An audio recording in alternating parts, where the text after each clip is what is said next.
you for inviting me. My name's Dana Brott. I own Inspirations of Art Studio downtown. I'm in Maryland 6th Street. And I was invited in by Karen to teach you about color theory and color mixing in painting. In order to paint, you have to understand the principles of color. So there were several handouts. We're going to start with the one that says Color Theory, Part 1. Now today, those of you who've taken the workshop know how to experience this, but those who have not, we're going to create a color wheel today. And I'm going to demonstrate the mixing of the paint. And everybody, minus the paint at the top, there's in the back, it says blank color wheel. And it's a single ring. If you do not have this handout, you can grab it. It is blank, you would have to fill it in, but you can use the same technique that I'm doing today. If you look at colors and look at the clothes and the different things in the room, there's thousands and thousands and thousands of colors out there. But they all start with 3 colors: yellow, blue, and red. These are 3 primary colors. They are not made from a mixture of color. They are made directly from pigment and a binding agent. Now, when you go to the store and you look at the arts and crafts, which is what these are, or you go down the painting aisle and you see Artist Loft and you see Liquitex and you see Grumbacher and you see, well, what's the difference? How do I know what to use? What red is red, what blue is blue? And they will usually either have marked on their bottle as a pure pigment, or it's ultramarine blue, cad red, cad yellow. Now, what is the difference between an artistic grade paint and what they call a beginner's paint? The difference is the amount of binding agent that they have, or the amount of pigment. A student grade or beginner paint is going to have less pigment in the paint, and it'll have more binding agent in it. And you can use student grade paints. It just will take you more coats to get more of the true vibrant color. You'll get color with the first coat, but it's not going to be as deep and as rich as if you use an artistic grade paint, because the artistic grade paint has more pigment in it and less binding agent. Does that make sense to everybody? So, can you use any paint out there? Yes. Do you want to do 1 layer versus 4 layers? Then you might use the artistic grade. But today we use Artist Loft, and we found out the difference between some of the paint today when we went to make our violet. Tonight, since I know a lot of crafters use the smaller acrylic bottles that you find down the craft aisle, we're going to use the Dream Coat, or the Folk Art. This one's not Dream Coat. And we're going to be using the medium yellow, the true blue, and the cardinal red. These are their true color pigments for this brand. Now, on the back of your handout of your color theory, you will see, no, it's in the mixing one, sorry, not the color theory one. The other handout, this is mixing, the very back page. These are all the colors of the Artist Loft, which is the Michaels brand. And then I have passed out the Liquitex. These are all things that you can find online. On the Liquitex paint, you will see it will indicate on the left-hand side if it's an S, that means it's a single color, it's not a mixed color, it's a primary color. All right, they didn't take red and a yellow to make it. They used strong pigment specifically for that color. Okay, so what are we doing? We are creating a color wheel. This is what the color wheel is. All right, before I go through the use of the color wheel, we're going to create the color wheel. And we're going to use it using our color theory. Our part 1 of our color theory are the primary colors, which is the red, the yellow, and the blue. Every color in is made out of these with different tints and different shades. And we'll go over tints and shades in a few minutes. So what I'm going to do, I'm going to take 3 cups and I'm going to form what is called the triad of color. That's taking the blue, primary blue, my primary yellow. So I said I own the art studio. I've owned that for 4 years, but I also have a secondary life. I'm in environmental science and I clean up hazardous waste for a living too. So those are my 2 lives. So I use my right and left brain on this. So I have 3 cups of paint. I have my yellow, my blue, and my red. And I'm going to take my color wheel. I'm going to set it out. So my blue's down on my left-hand side, my red is on the right-hand side, and my yellow's in the center. So when you go to mix paint, I want you to use a palette knife, a plastic spoon, a butter knife, something that can be cleaned off. Most people mix their paints using a paintbrush. What that's going to do is going to get you really frustrated really fast because you're not going to be able to gauge the amount of paint that you're picking up, and you more than likely are going to cross-contaminate your paints. These 3 are our primaries, and they form what they call the triad, all right, of colors. Now we're going to deal with our secondary colors. Our secondary colors are 50-50 of the other colors. So you're going to start with your lightest color first, and I always dampen my palette knife. And I'm going to take some yellow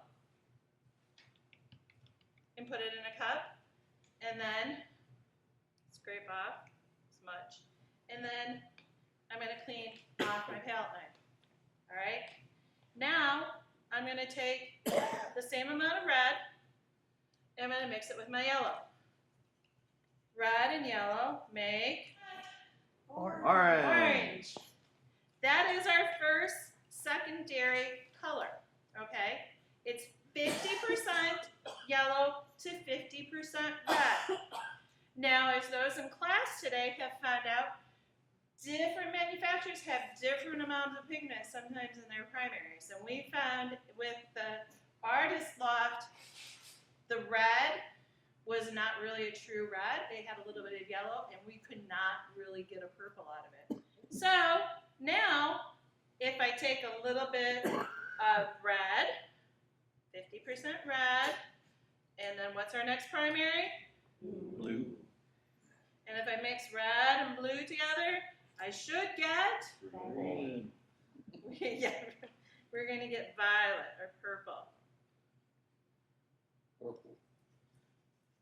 And now we have our other secondary color, which is purple. Okay? 50% red, 50% blue. It is a secondary. You can think of those as the kids. The primaries are the parents, and then the secondaries are the first generation or the kids.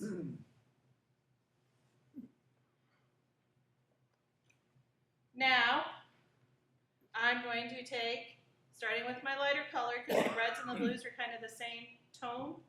I'm going to start with my lighter color, and I'm going to take 50% yellow, right? And then I'm going to take 50% of what color? Blue. And that's going to create green. I think I have way too much yellow to the little bit amount of blue that I put in there, so I'm going to grab just a little bit more blue.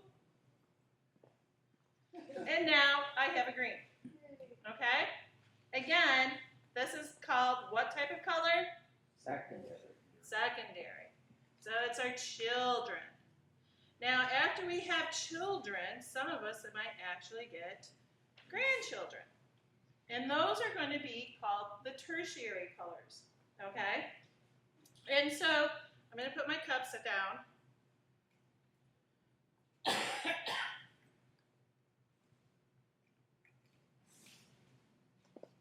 Again, so I have my nice color wheel. So I'm going to start with the top of my color wheel. And again, I'm going to start with yellow.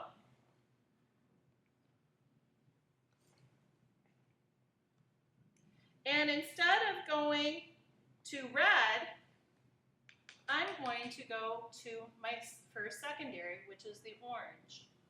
Okay? Now, this is offsetting the color balance in the orange, and it's instead of being 50% yellow and 50% red, which would give us the orange, I'm now increasing the amount of yellow paint in there. So I'm pushing it more towards the yellow spectrum. Okay? And that's going to cause what we typically think of the paint of orange. And I will turn this into my 2 seconds. And if you look at the cup, isn't this more what we normally think of as an orange versus this orange? Okay? But this is orange. This is actually yellow orange. It's leaning towards the yellow side of the family. All right? Now, we're going to take the orange and we're going to go to the red side of the family. So the oranges are lighter color. So I'm picking up some of the orange. And I'm cleaning up. So I have my orange, and now I'm going to take my red, and I'm going to push the orange into the red side of the family. Now I call this more my fire engine red with the Artist Law paint. But in this one, I consider it more my safety red because it has that brighter tone to it than, and now here is my orange red. Here's my red. You can still see a little bit of that yellow come out, but look at how much it changed from the regular orange. And now, look at, this is the yellow orange, and then this is the red orange. So we created, with 2 different colors, half of the color wheel, almost. Now, we're going to go into the purples and the blues, and we're going to take our red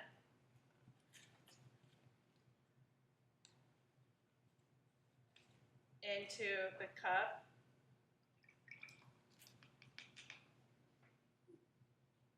And we're going to go into the violet, which is, yay, violet, not that icky brown. And I'm going to mix these 2. Now this is going to give us a red violet. So it's taking that violet and it's going towards the red side instead of the blue side. Red-violet would be considered a warm color. The right side of our color wheel has the reds and the yellow and the red-violet. So here is our regular violet that we started out with, and then we took it over to the red side. Do you see the difference between that? This one's cooler or more neutral tone, and this is a warmer purple. Now, can you guess which way I'm going? I'm going to take the violet to the blue side. Now, the left hand of our color wheel are cool colors. Now, we had a discussion in class today. What cool colors mean to you, or what cool colors mean to me, and warm colors. To me, the warm colors make me feel all nice, cozy, and I think of warmth, I think of comfort and that. Karen said it reminded her of fire and hell and dramatic. Other people said it's the warm, it's the sun, it's the sky. And then we were talking about the blue side, which is the cool side. So we're going to take the violet and we're going to go towards the cool side now. So I'm going to take 50% of the blue violet, and you'll see a theme here going. I'm doing 50-50s.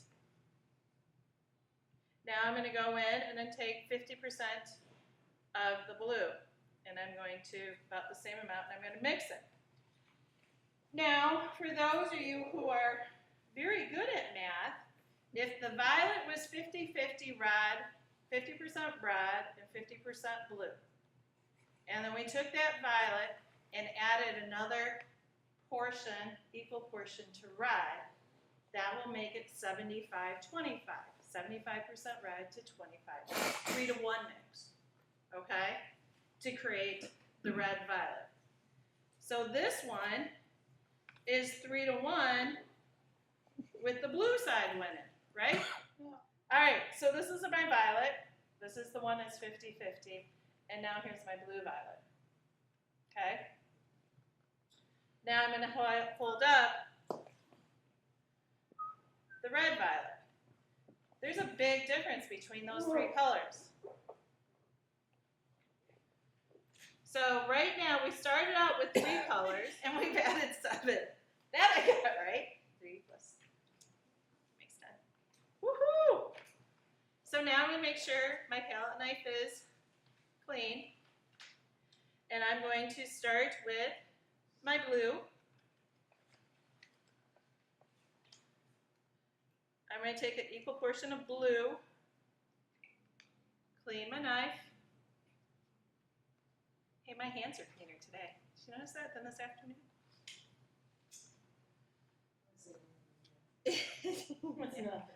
Yeah. And now I'm going to do. And now I'm going to take the green. And I'm going to take the green to the blue side and create a blue-green. And what's nice, if you forget which colors to mix, if you look at the blank color wheel, it will tell you what colors to add together. Which is the same thing that the color wheel does when you look at it. And I'll explain that in a few minutes. And so now, this is a nice blue-green. And this is the regular green. You can see by taking it over to the blue side, it made it a little bit of a cooler color.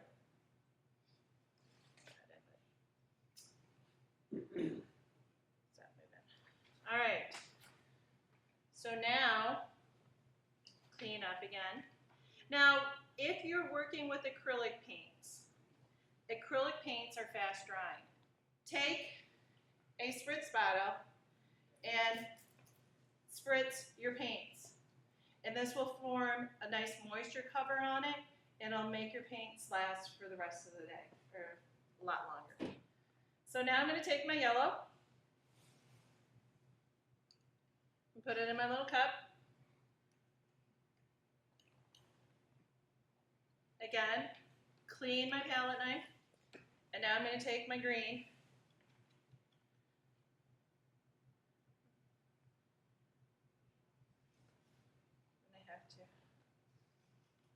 I just got it in my hand.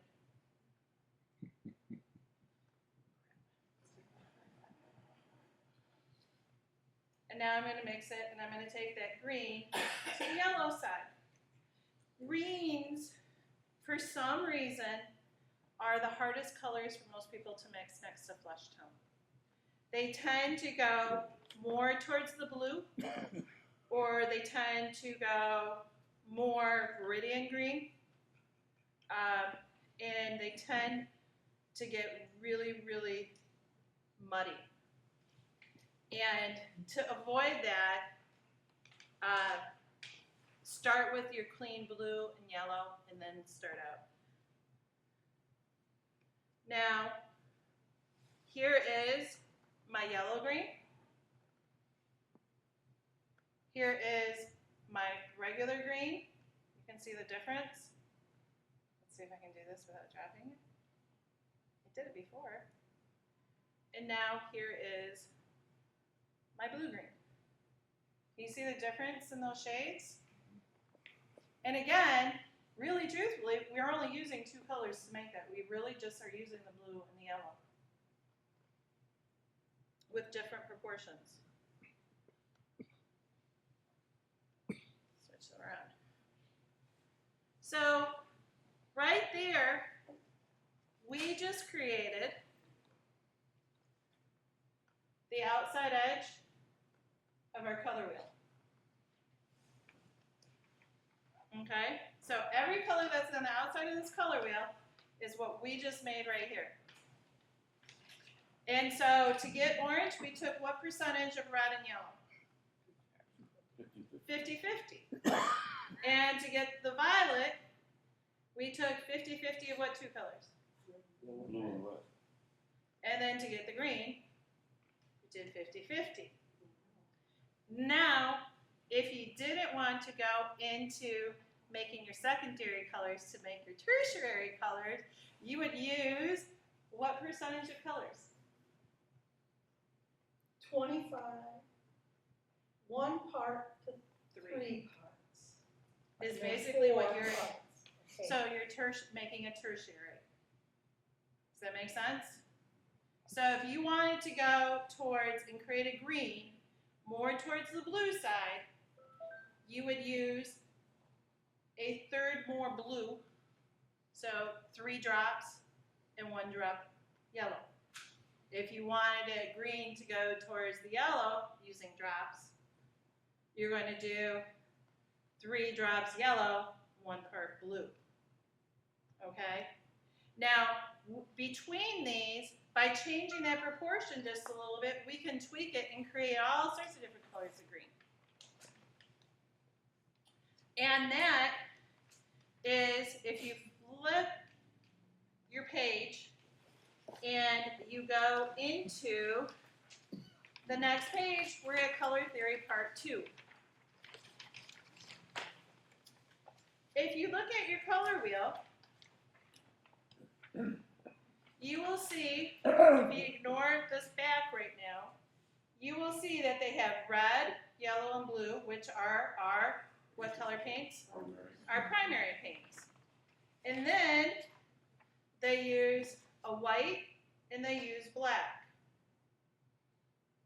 I never use black at the studio, and we teach our students never to use black. If you use black by itself and don't create a black, it is going to look very flat, because black is really the absence of colors, or it's actually everything all into one. If we can make all these colors, why, oh why, do they offer so many colors when you go to the store? If you're working on a 6x6 canvas, or a 2-foot by 2-foot, or 2-foot by 3-foot wood carving, those are pretty big pieces. And you want to make sure that you have enough amount of color to paint. There are a couple colors that are found in nature, burnt sienna, raw umber. Those are earth tones. Earth tones are actually probably the hardest colors to make because they're just on the other side of one color, and you 9 out of 10 times will go too far, and you're not going to be able to create that. So acrylics dry out a lot faster, and if you're working, there is something that's out there on the market, and it's called slow drying medium. It's just you add this to the paint, and it extends the drying time for it. So if you want it to dry fast, don't add this. If you want to extend the time of mixing that you would like to have, you're going to use a slow drying compound. Is it like the coloring? It does just a little bit. It actually changes the opacity a little bit. We talked about the amount of pigment in paint and the amount of binding agent. If you look at those of you who have one of the Liquitex, you will see there will be either an O or a T marked. Opaque versus transparent. An opaque paint will cover up whatever is underneath it. It's a color blocker, the opacity. It creates a block. And a lot of the times, the orange paint that you will buy is a transparent paint, and the magenta that you buy in the pre-mix are transparent paints. And you go to paint and you're adding a flower and you want to make it a little bit more orange, but you have like this red underneath and you really want to make it a little bit more orange. You're going to have to add orange a couple of different times to create that layer. Part 2, the value. If you look, the value of a paint, if you add white, it's called a tint, okay? You're going towards the white side. So this side is a tint. You're adding white. The bottom is you're adding a dark or a black or the gray. We tend to use gray, Payne's gray, to start taking, or we'll take a little bit of red and blue to create a little bit of a darker tint. Now, everybody should have grabbed a strip like this.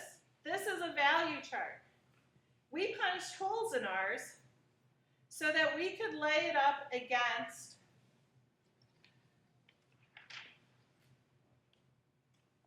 and see what value is on a thing instead of trying to bend it like this.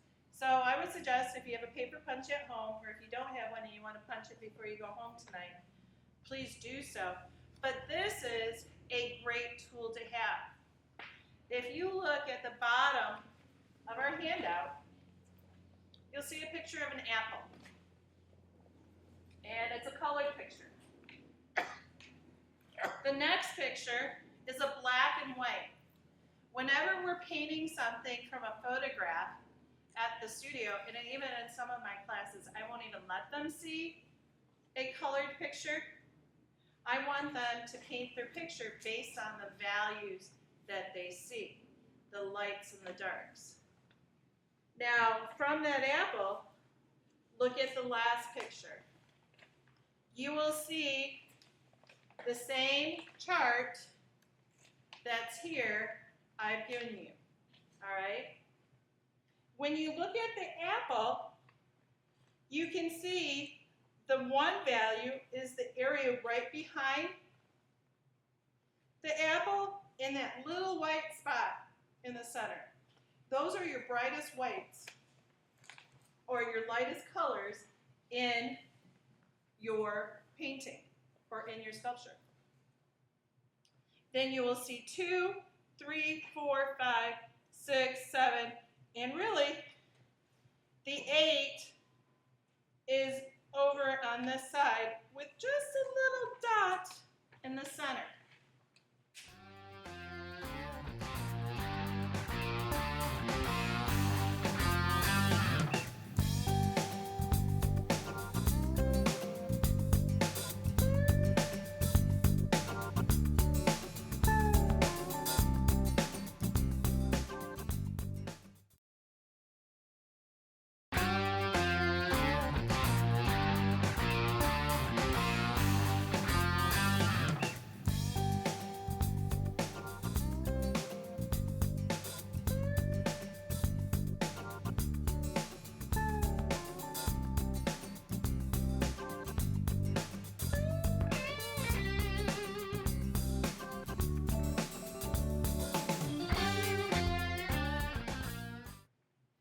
Carving, how do you get depth? You carve deeper, right? It gives you shading. It gives you depth.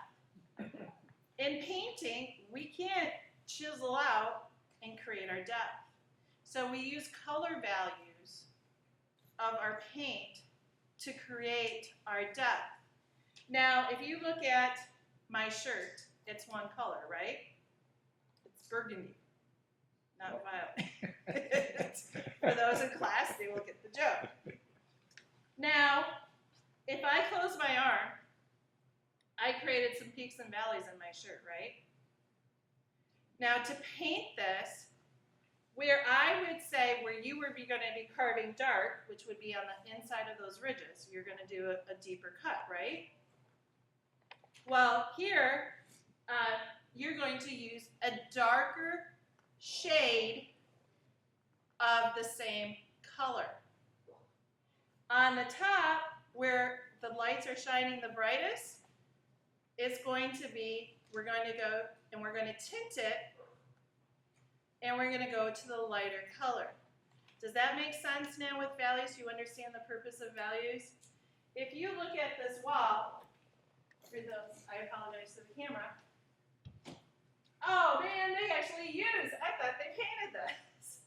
But if I was painting this, in order to get the bricks, where I have these three areas come together, that is going to be my darkest point. It's going to have, and that's how I'm going to give that depth. I'm going to use the darkest shade of that paint to create that depth. Just like what I do when I paint a shirt. So if you're painting a Santa Claus jacket and you didn't carve in the folds of the fabric, you can actually create the folds of that fabric with the paint that you use by using different values of that same paint. Does that make sense? You don't have to go to a different color. Just paint them. You just have to go to a different value of that same color. So if I'm going to go to a darker shade, I'm going to go towards the black. If I'm going to tint it to go to the lighter, I'm adding white. Value seems to be one of the hardest concepts to get for my beginning students. And for painters, the hardest thing that is for me is to get them to go dark, dark. We actually have 3 darks that when we start painting. We'll paint our initial dark, then we'll paint it again to give us a second layer of dark, and then we'll do a dark, dark. We'll give, let's say I'm painting a line, and I want it to come down to a V. So my first dark is going to be the first strip, okay? Then I'm going to paint a dark again, but I'm going to do it a little bit narrower. So think about it when you're carving, you're going to use your thin carve, then a medium, and then you're going to do the broader V cut, or the V cut, and then you're going to go deeper actually. So you start wide and then go deeper. I had to go reverse, sorry. So the same thing you're going to do when you paint. So, but does it have to be black? No, you can use a darker value of the same color each time. You do not have to use black to create your shadow. That is the other thing a lot of people do when they're painting is that they will go, oh, that's dark, I have to use black. And that's not the truth. It's going to look fake when you do that. All right, so does everybody understand values? Now, here's the hard part. Now we're going to go into color schemes. Color schemes is using this really, really confounded thing in the center of our wheel. But before I do that, if you flip to the back of a wheel, you will see that we have blue, all right, here at the top. This is our hue. Then the next step underneath that blue is our tint. And we created a tint by taking our blue and adding what? White. All right. Now, underneath that, you'll see what's called a tone. And that is that 50-50 of white and black added to the blue, which 50-50 of white and black is gray. So this, what's called a tone, is you've added gray to your blue, okay? Then the bottom here is shade. So you've taken your black. So does that make sense now? So here's the color that you started with. You've added white. You've added white. Then you've added gray. And then you've added black. And that will give you 4 hues, values of that blue. If you look at it, it looks like, you can do a lot of different things. This can be the bottom of my wall. This can be the top of my wall. This can be, and this is how you can use one color and have a monochromatic painting, which is our first color scheme. If you look at the top of page of the color theory part 3, this is monochromatic. This is using blue, I'm thinking it's blue or violet, and going to the white, and then going to the black with different amounts. Does that make sense? That's how you're going to create a monochromatic painting with just one color. Now the next one underneath, this is your analogous colors that are next to each other on the color wheel. So our analogous colors to red are red, violet, red, orange. If I wanted to spread it out, then I would go to orange and I would go to violet. Or we can go between red and blue, and we have blue, violet, violet, and red, violet. These are analogous. This is going to cause drama on your piece. Okay? As painters, we're utilizing a very 2D forum to create a very 3D effect. You guys have one step ahead of us. You've carved your piece, so you've carved some of that dimension in. But some of those flat areas that you want to highlight, but not as much as the carving, you need to be able to create the effect that you're looking for. And using an analogous, it will make it a dramatic statement. Okay? The next one is complementary colors. Now these are opposites of the color wheel. With blue, we have orange. With violet, we have yellow. With green, we have red. Oh, what's red and green colors? Christmas! Those are complementary colors. If you start looking out, especially if you go to like Frederick Meyer Gardens, and you look at their flower beds, you will see prime examples of a monotone, a monochromatic, dramatic, an analogous, and then you will see complementary.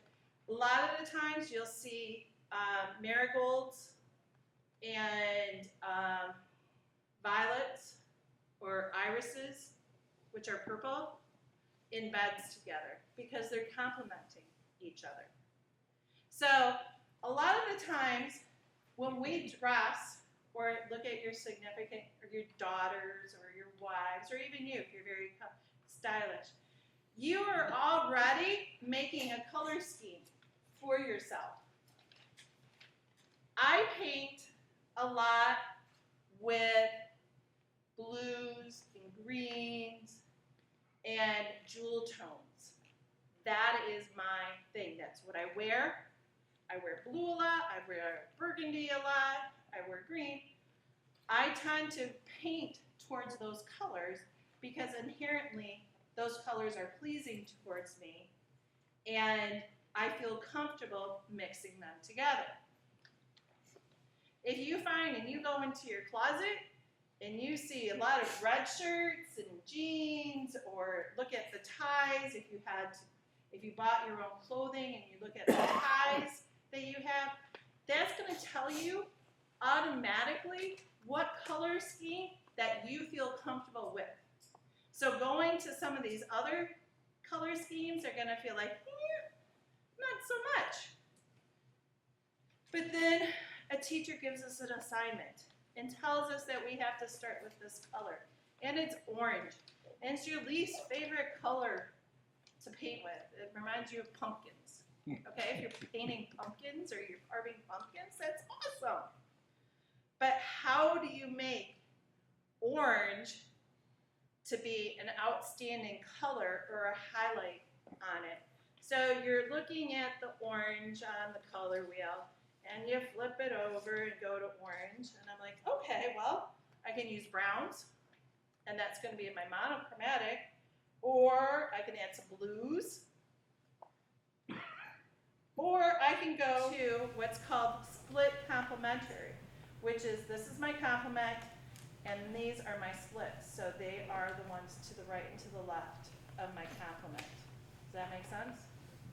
So if I stick with that color scheme, I'm golden.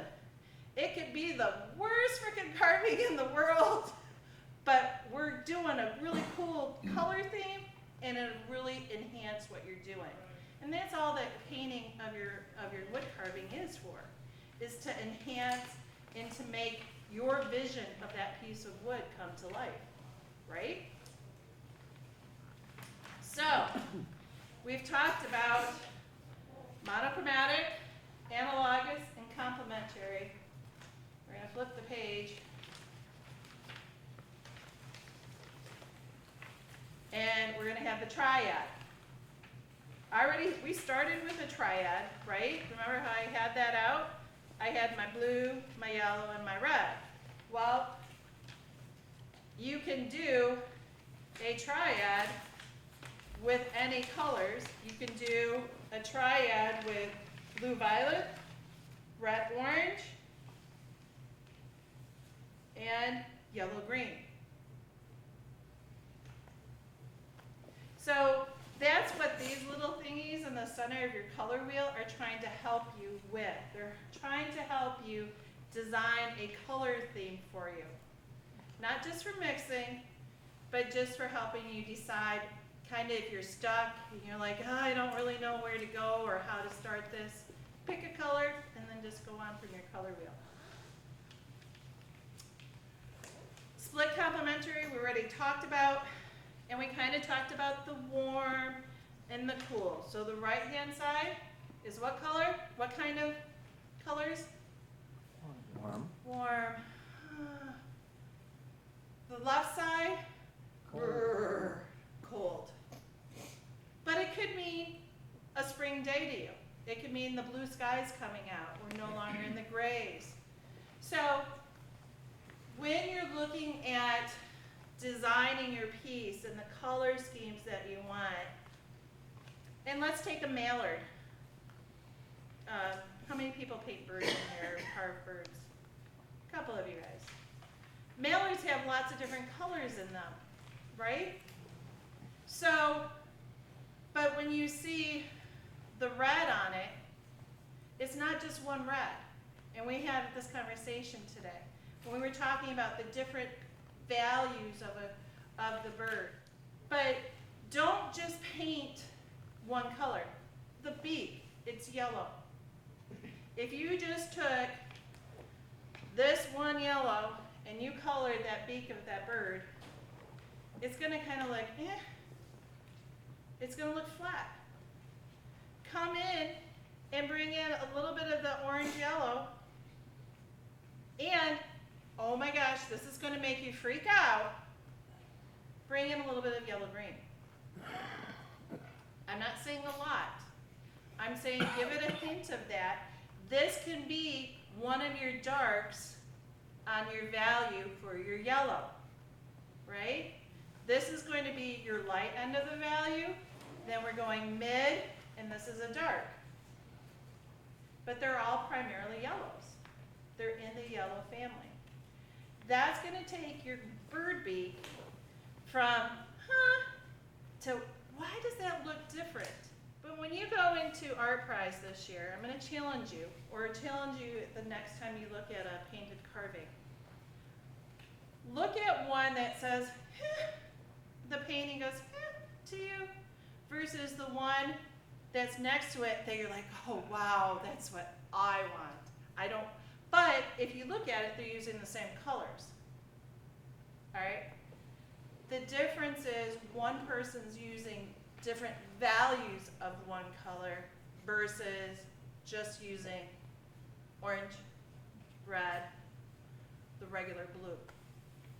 Does that make sense? By using and creating layers of color. Now, Barb did an undercolor of her white. What color did you do an undercolor of? Blue. Blue. What is an undercolor? And this isn't in your notes. I'm kind of going a little off script. When we paint a painting, and we will pick a opposite of the color wheel color to put in as a base coat of our underneath our painting. Okay? The reason being, it's a complementary color because it's opposite of the color wheel, right? So it's not going to look terrible with it, but it's going to give that painting just a little bit more depth. And you will find we use magenta and yellow and bright blue and really neon colors underneath a lot of our paintings. And that, you won't see it come through all the way, but there'll be little hints and pieces of it. So the next time you look at a painting, and you're kind of saying, what's drawing me to this painting? Is it the colors? Is it the warmth? Is it the coolness? Analyze it, and you'll start seeing a different way of looking at colors. And that's the whole point. Because you want somebody to look at your carving and say, what a fantastic carving. And look at the paint job on this. This is awesome. Now look at the carving. The carving's awesome. And oh, look at the paint job. I really wish I would have really liked to have seen them do a better paint job. That's taking a regular paint job from a very basic to going and creating a wow color. All right, this is another way of presenting color theory. Some people learn a different way, so I have this. It's the same thing that we've done and talked about, so I provided that. The next page, again, showing you a different way of mixing, and this is what did we call this? The Menards ink strip type way of looking at it. And then I have the artist lot. The golden rule of mixing paints, start with your lighter color first and then go darker. Add your darks. You can always go darker. It's really, really, really, really hard to go lighter. Okay? All right.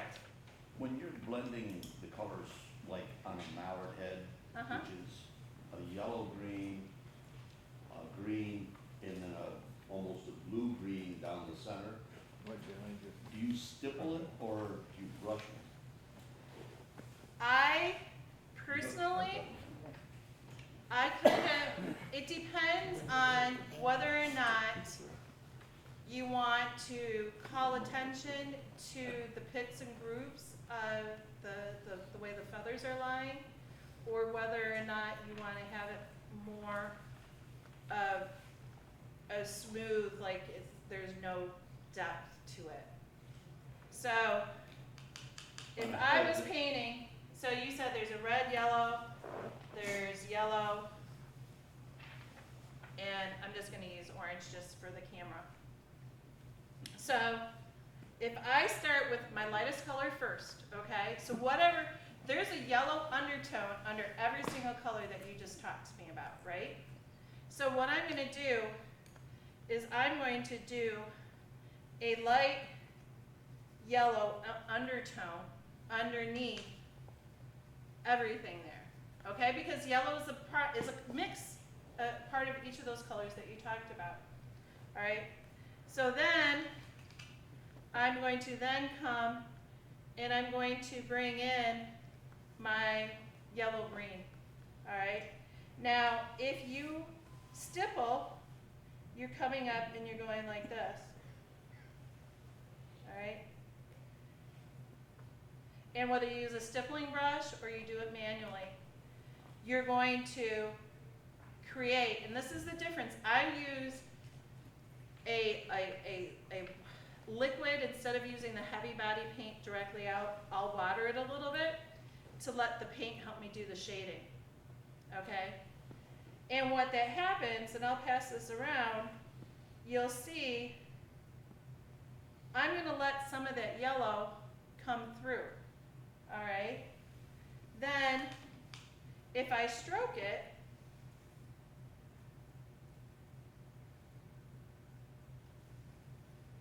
I'm going to use very fine strokes, but I'm going to use different pressure when I'm stroking it. Does that make sense? So in some spots, it's going to have higher paint concentration. And then in other spots, it's going to be lighter and thinner. And it lets a little bit of that undertone come through. And I don't do it. I've done many, many animals, and I do it in watercolor. And it is, and I individually stroke it, and I might do 2 layers of the stroking of the feathers. Or I'll lay down the green, and I'll come in, and I'll lay down a little bit of yellow on top of that to give a little bit of a highlight. So I never use just one color. Does that make sense? I use different tints because if I want it to be flat, I will just use one color. But I always, 99.99% of my time, use an undercolor of whatever would add cohesion to. All right, so now I'm going to do flesh tones. Everybody has a little thingy like this. All right, it's a viewfinder. This also allows you to lock in. If you're painting something, you can block it in and look at some of the detail and block out looking at anything else so you can focus on one area. The other thing, and the reason why I brought it today, is we're going to make flesh tone. And in class, we match our own flesh. And this seems to be very, very counterintuitive. I'm taking my 3 primaries, and I'm making 3 puddles, or 3 spots of red,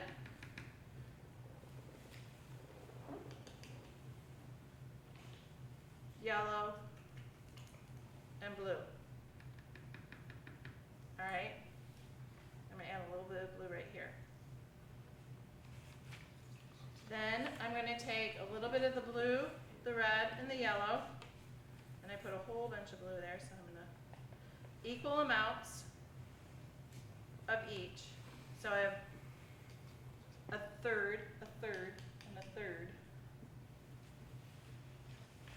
of the colors. Now the other thing, when you're mixing paints, your mixing pile shouldn't be this big. It should be as small, because you don't want to spread the pigment across your palette. And by the way, freezer paper is the bomb to make a palette for yourself. It's cheap. You use the shiny side up, however, so the paint doesn't get absorbed in, and you can use it for oil, acrylic, watercolor, and that. So I'm going to take all 3 of my colors and I'm mixing them together. So this is actually my base color for my skin tone. Believe it or not. That's red, yellow, and blue? That's red, yellow, and blue. This is your base color. Now you can take some of that base color and smooth it along the side of your card, and you're going like, yeah, Dana, you belong in the sane asylum. So this can become flesh tone. So now, I know I'm more towards, I'm pretty much a 50%, well, maybe I'm a little bit red if I especially take, Bernie's comment to heart earlier today. I'm going to take a little of red, and I'm going to put it to the side. I'm going to put a little bit of yellow. Now, normally in class today, I had them add a little puddle of water next to it to make it a little bit watery, a little bit thinner, because it's easier for them to see the effect that way. But I'm not going to do that because I'm mixing it. And I'm going to start getting the color that I want. I push it back into the pile that I need.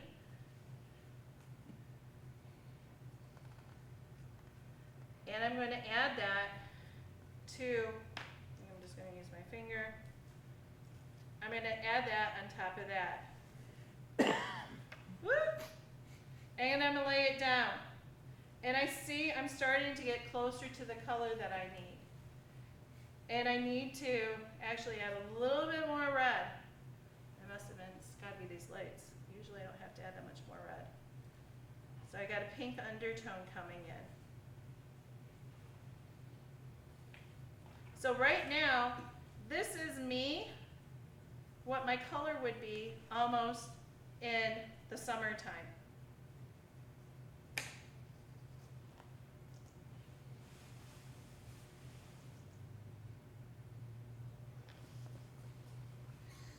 And I'm getting closer. Now, however, I need to thin it out a little bit. Because I'm not quite that opaque. And I'm going to grab just a little bit of yellow.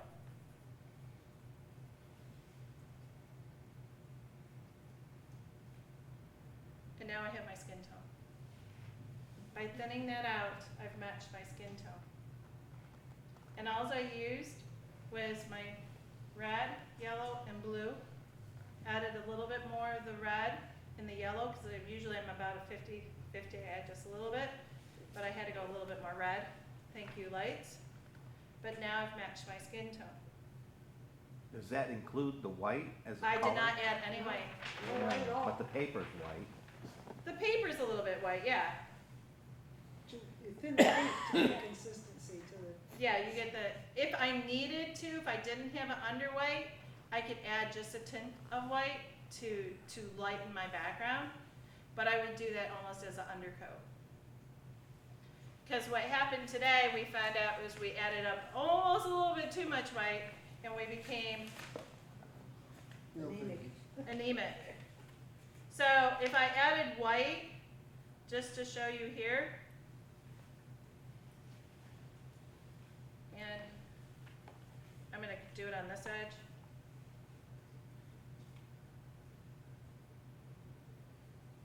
I've matched it. So I created it opaque so you could see it's not taking that color into effect. But really I don't use white a lot because we can overdo it. But that's how you create a flesh tone. You do not need red and white to create flesh tone, and that's the number one mistake that people do when they create a flesh tone. That's my speech. Yay. That's my theory.